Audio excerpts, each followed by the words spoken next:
OG NFTs making waves, rumors of a CloneX acquisition, and can Memeland finally make a comeback? Ladies and gentlemen, welcome back to another Crypto Gorilla video. Today we are talking about NFTs, and there is no better place than the #1 NFT YouTube channel. So if you haven't already done so, would you kindly hit that subscribe button? As usual, I'm not a financial advisor. Nothing in this video is financial advice. It is just my opinion. And let's jump right into it. Now, I gotta say, I really like how the NFT market has been holding up.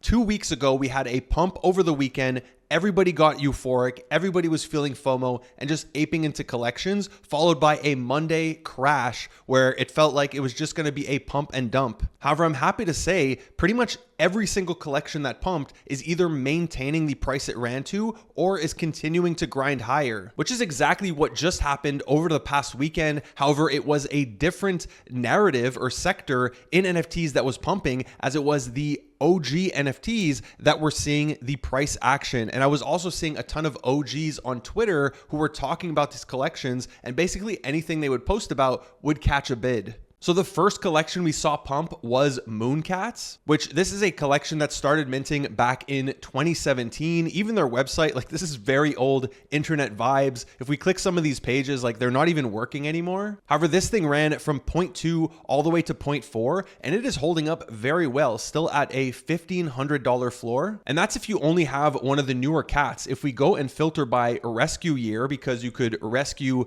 more and more cats based on how many were released, if we filter by 2017, you'll see the OG cats have much higher floor prices, over 2x the current floor. So this is one of the collections I was seeing being talked about a lot on the timeline. Another one is Hashmasks. This collection is the first collection I ever saw when it came to NFTs. I saw an article about this in 2021, and it's what piqued my interest into NFTs after I saw this sale for 420 ETH to Danny. So these ran from 0.05 all the way to 0.3, currently sitting sub 0.2, so they haven't held up as well as the Mooncats, but still a 6x return if you caught the bottom and the top perfectly. Now, another OG that has been seeing more sustainable price action, in my opinion. For example, if we look at the Hashmasks chart, you'll notice here it's a quick sweep up, and a lot of the collections we're going to look at today, this is exactly what's happening. But what happens is people sweep it up because they're feeling FOMO, then volume slows down and the floor starts to come down as more and more NFTs are listed. But as you can see here, it's a lot slower, the sales that are happening. So I feel this is a lot more sustainable, and the toads have gone from 0.5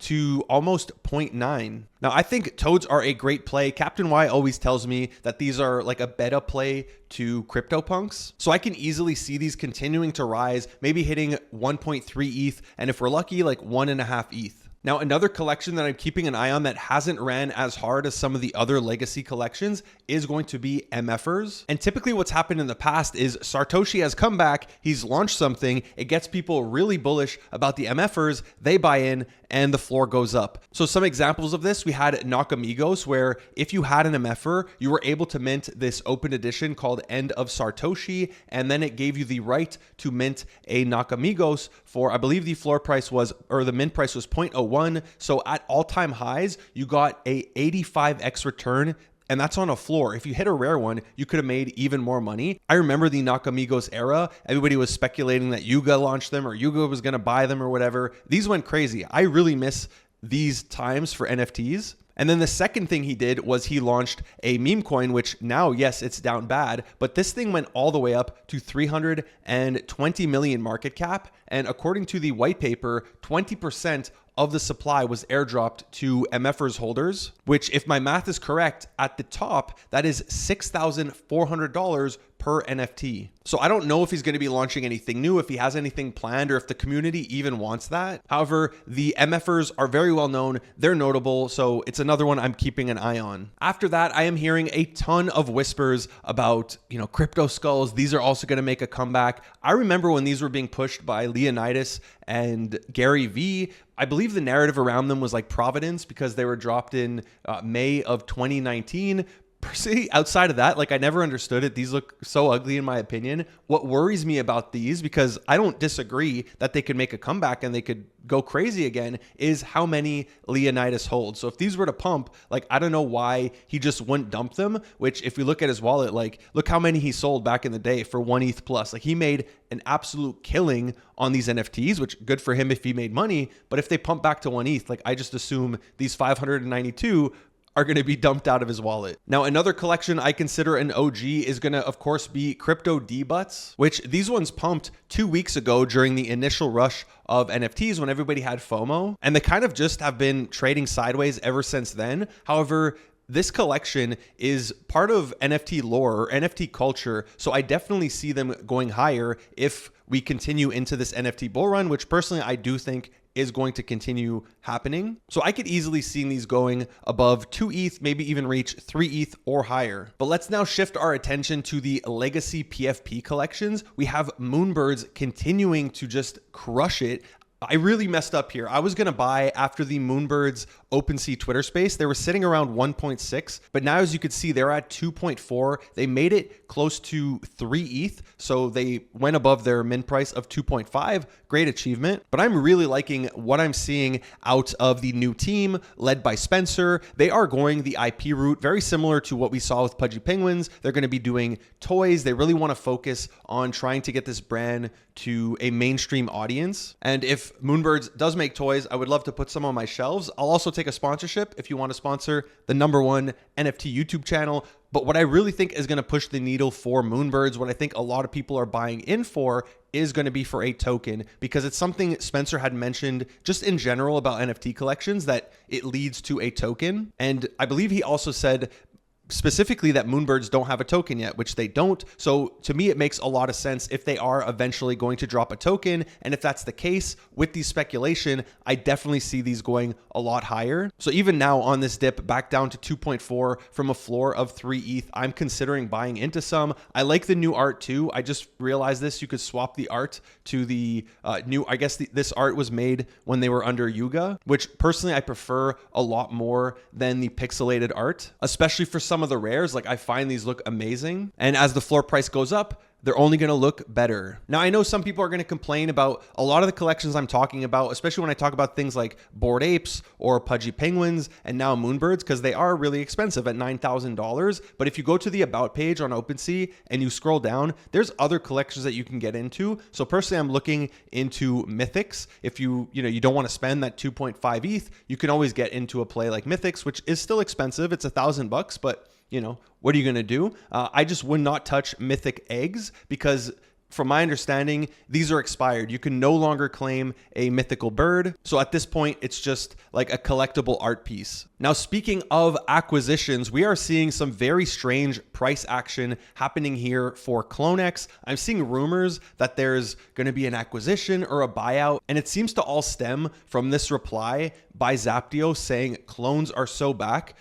And all he did was meet with Wizard of Soho at his house, and like he posted the shoe. So I don't know where this info is coming from. I mean, they do have a history of insider trading when it comes to the Nike announcement, and somebody posted on Twitter that they bought a bunch because Nike's going to buy it. And the next day Nike announced, and that person deleted their tweet. However, even Wizard of Soho here is saying people are buying clones. I got a bunch for sale. Help yourself. So, I mean, it seems like he'd be the person who would know if there was any insider, and he's pretty much saying like nothing's happening here. But regardless of those tweets, I just don't see Nike letting this project go. And they completely dropped the ball when it comes to CloneX. CloneX has one of the best communities in terms of creatives, like the stuff their community continues to make to this day. And they could have done so many things from a game, like even a Pokemon Go game with those eggs that they had that had monsters inside, doing like with these shoes. Dude, I've had these are the most uncomfortable and expensive shoes I've ever bought, but they could have made a really cool game where they track your steps and you can hatch eggs. Like, I don't want to get into it again. I've ranted about this so many times. They completely dropped the ball. I don't even know what's happening with Swoosh, that Swoosh project. I feel like I haven't heard about it in over a year, but I would love to see clones make a comeback. Like, I'm not against any NFT making a comeback. I don't care if it's a hated rally, whatever it is. I want to see them succeed, especially that holders are down extremely bad. It would be great for them to at least get back to their mint price. And there's a ton of collections that are suffering from this where the team has just kind of stopped delivering. One example, which full disclosure, I have purchased some, is going to be Kaiju Kingz, where I feel if Dots just starts tweeting again, which he has done in the past, the floor is just going to go straight up to like 0.15, including the Genesis ones. These are going to go to like 0.3, 0.4. Again, if Dots decides to tweet something. But I really love the Kaiju Kingz NFTs. I love the community. Like, they have one of the strongest communities. So it's a shame what has happened to so many NFT collections. And I really just wish they would like sell the IP or give it to me or something,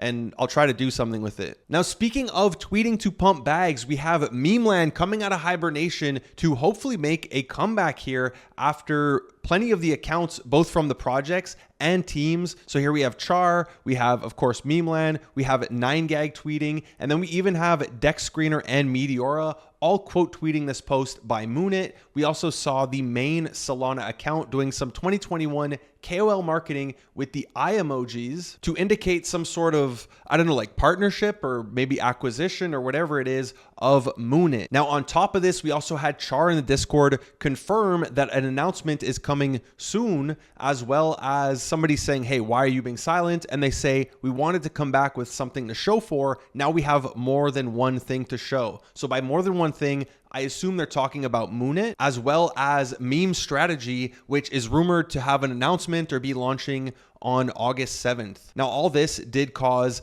a pump in the floor. As you can see, it went from 0.4 all the way to 0.6. A ton of rares were selling for a premium as well. It is currently settled at 0.56, which is classic of the Memeland community. Every time there's a pump, they love to brick the floor. However, with all this happening, and like, I want to be nice talking about this because I'm friends with Char, and no, I do not have any alpha insider. I have no idea what's happening with this. I also hold no meme coin or Memeland assets, no captainz, no meme coins, whatever. So I do not have a dog in this race. However, despite my friendship, you know, I want to keep it real and discuss the narrative currently around Memeland, which I feel is one of the projects that I see being criticized the most on the timeline outside of like the actual scam projects, right? For the legit projects, a lot of people complain about this, and in my opinion, with good reason. They minted 3 years ago. I can't tell you what they delivered in the last 3 years, despite having raised a ton of money.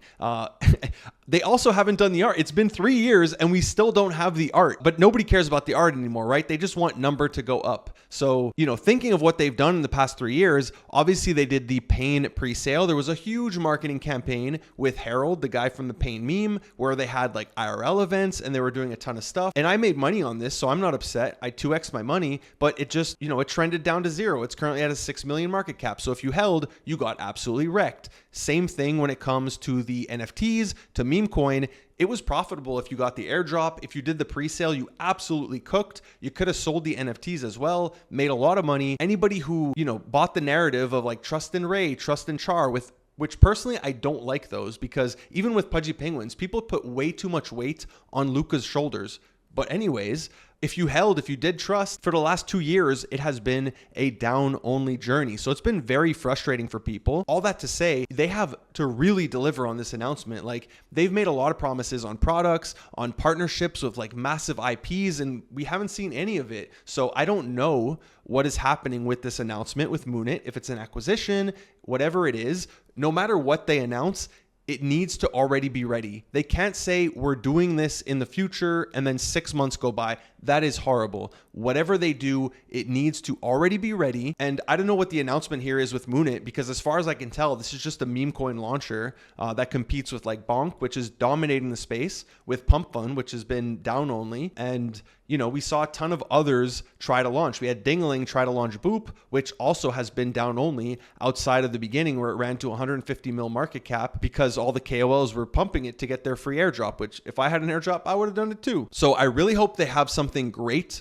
to present, or multiple things, as they said, and that they could at least go back to their mint price of 1.069 ETH. I think that would be a good start, but you know, they're going to have to really deliver for the next couple of months, especially when there's other projects that are really crushing it right now and are getting all the attention. Now, taking a step away from ETH NFTs, which I don't say lightly because that's the main place I'm playing and plan to play in the future, there's also money to be made elsewhere. There's money to be made on Sol, on Ordinals, even on future chains like Abstract, Mega ETH, Monad. However, I did do something completely out of character, and I started DCAing into a Solana NFT. And personally, I don't think I don't like NFTs on Solana. I think it's great for meme coins.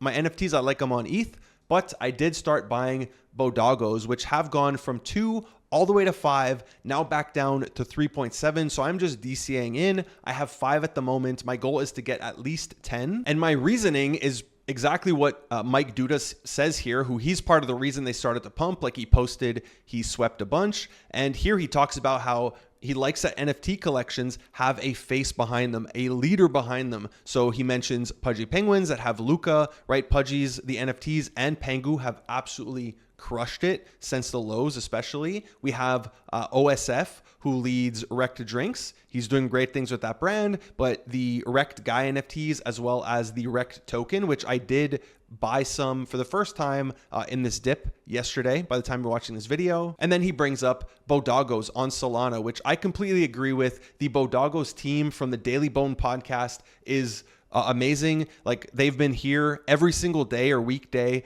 since 2021, and they just crush it. So if there's any team I want to see succeed, it's them. Not that just because you do that, it's automatically going to succeed, but I definitely see these going way higher, at minimum going back to their all-time high, which is one of the things that Mike mentions here, all-time high incoming. Doesn't mean it's going to happen, but I'm betting that it will, which would be a 4x or a 5x from here, because it's at 17-ish Solana. So those would be amazing returns, and I'm willing to take the bet on a public team that continues to show up. So that's it for my Solana exposure.